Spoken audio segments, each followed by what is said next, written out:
Well, I mean, I thought women's basketball won tonight. You know, we broke our record for the most fans at a DePaul women's basketball game, for a collegiate women's basketball game at Wintrust Arena, and for the number of students we had attend a women's basketball game. So, you know, it was kind of part of the night for sure. We talked to our players about embracing the opportunity to play one of the best teams, but with our athletic department working hard to bring in a lot of fans, just really embrace it, enjoy the moment, and let's put our best foot forward and play hard. So I thought our players came out with a lot of, we talked to them about being physical and aggressive. And I think really for the most part, our players worked to be physical and aggressive tonight. So I just think it was a great night for DePaul women's basketball.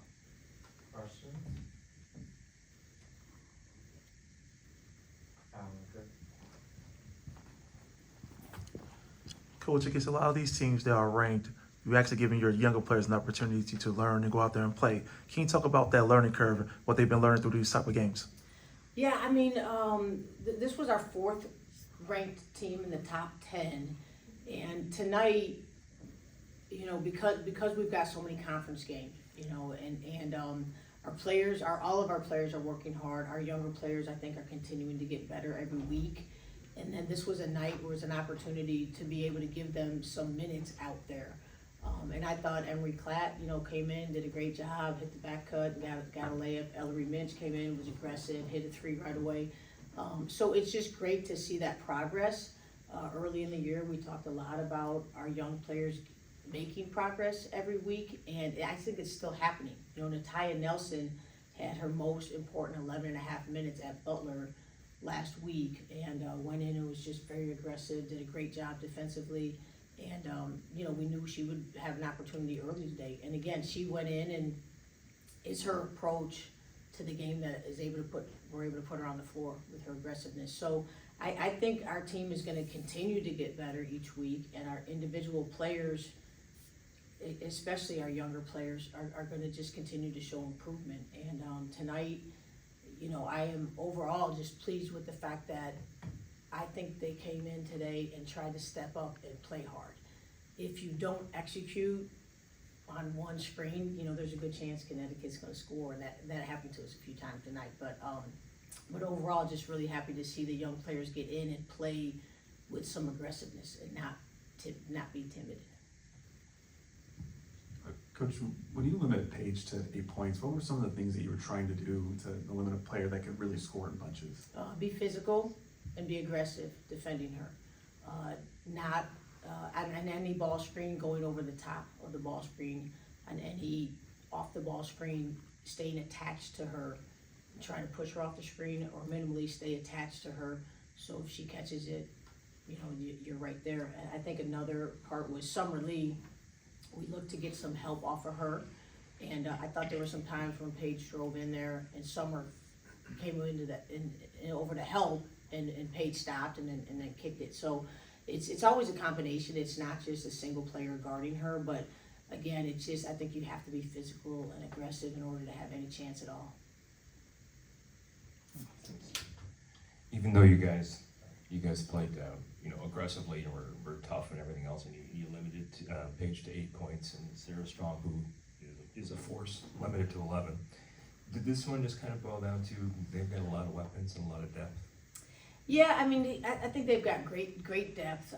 It's also like we go through stretches that we have a difficulty scoring the ball, you know, and you know, we knew like tonight it was also going to be very important to limit our turnovers. I think 20 turnovers is going to be a tough way to try to beat a Connecticut team. And then there's just, you know, the trying to emphasize the importance of just never letting your guard down. So, you know, the first half ended and the third quarter ended with us having a rebound, and then just them taking the ball out of our hands and scoring, you know. And if you let your guard down for just a count against a team like this, they're going to capitalize on it, or they have the ability to capitalize on it. So I think the fact that their depth is great, and then they just have more scoring weapons, I think, than we have right now on our team.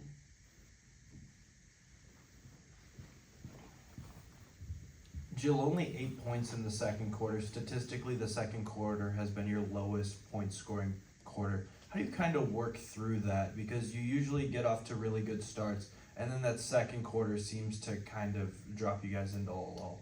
Yeah, we actually talked about that at halftime with the staff, not with the team, but with the staff. And it's you know, is it fatigue? I don't think it's fatigue. You know, I think you've just got to continue to move, and you know, I don't know for sure why that happens. I think it's important to be able to have the ability to stay focused, and in that second quarter, I'm sure that starts to get tougher, but it's something we'll just continue to work on. And even, you know, coming out at halftime, the emphasis was we were down 16. It was just like, you know, let's just get a stop right now and a rebound. And the ability to focus possession by possession on the game, I think, is a challenge. And I think when you have a younger team as we do, and some of our players are very inexperienced at playing at this level, like, it's the focus, you know, it's the ability to stay focused over that time when there isn't going to be a stoppage of play, you know, and I think that's part of our challenge. And then just, again, having some challenges of finding scoring in enough places, I think it's just going to be tough, you know, and we certainly hope to get Kate Clark back soon. I think that'll help us. I think if anyone saw our Butler game, you could see she can really have a positive impact for our team. So I don't anticipate that being a trend from now through March, but we'll continue to work on it. And then just to follow up on Kate, can you give us an update of what's going on there? Well, she got injured at the end of the Butler game, so she tried to warm up a little bit, tried to practice a little bit yesterday, wasn't able to do so, warmed up a little bit today, and just wasn't able to go. So we don't anticipate her being out very long, but she got, if you you might not have been able to see those, but yeah, she just got injured at the very end of the game.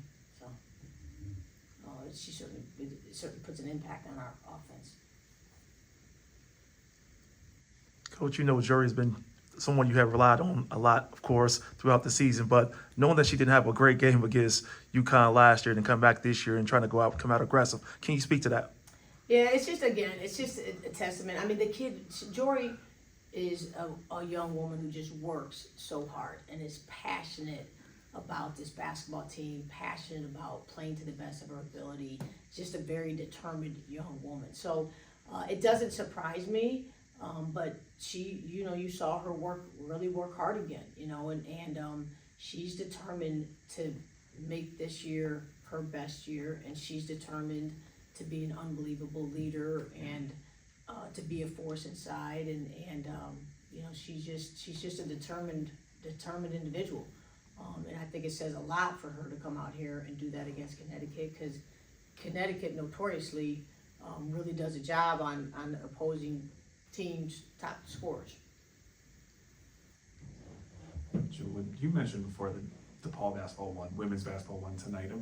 For yourself, someone who's done a lot for players just around just the state, to see the attendance, but also to see people show out for stars in this sport. What did that mean to you?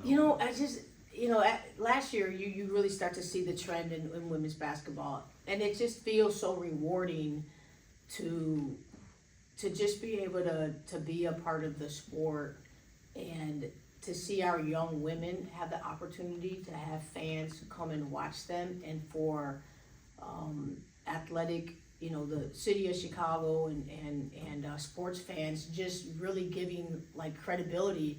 Hey, women's college basketball, it's really entertaining, and I'm just so happy for our players. And I'm proud of the city of Chicago, and we know, they came out because Connecticut came and Paige Beckers was here.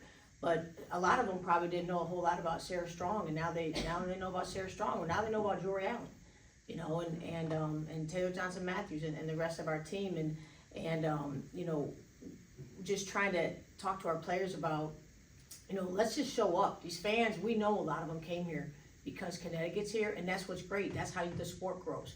But now let's show up, and now some of these people might come back and watch you play, you know, and I'm just really, it's just great to just see the trends of everyone coming out and seeing star players, and you know, it doesn't offend us that they're coming to see Paige. You know, I think it's great. I think it's great for our sport, and I think it's great for our young women to see people are saying, hey, women's college basketball, that's really something to see. So it was great. It's just awesome. And really for our university, like I said, a lot of people put forth a lot of effort, but to see our students, you know, we had close to 840 students, I think, here, and I think it says a lot for our team that their peers are coming out to support them and watch them, and it's really just great for our girls. Mark. Jill, Gino was in here earlier, and he said he was secretly praying for you to beat them just so he had another thing to stick it to Doug. What's it like coaching against Gino? I can't say I gave that a lot of thought going into the game. I've known Gino for a long time. I've had a lot of respect for Gino and a lot of admiration for Gino. When I worked for Nike and had the opportunity to get to know Gino and his family, I actually had more respect for Gino then and more admiration. But you know, he's the winningest coach ever. He is a super guy. You know, he has talent on his team, but he really does a heck of a job coaching them. And year in and year out to have that kind of success is amazing. And he's someone who I always tell, like, just my friends will say, well, what's Gino like? I mean, he's an incredibly great person who has time for you and is very kind, and just you know, he's been someone who's kind of kept in touch with me here a little bit throughout this season, and just supporting us, and wants us to do well, and wants to be a resource if needed. And I just have a lot of respect for the success he's had, but I really have a lot of respect for him as an individual. So I didn't really give it a lot of thought that it was that I was coaching against Gino. I didn't really think about it like that. You know, it's I enjoy seeing him, and you know, it's tough to have to play against his teams. Thanks, Coach. Thanks, Jill. All right, thanks, Nate. Thanks, you guys. Thanks, Bye Coach. now.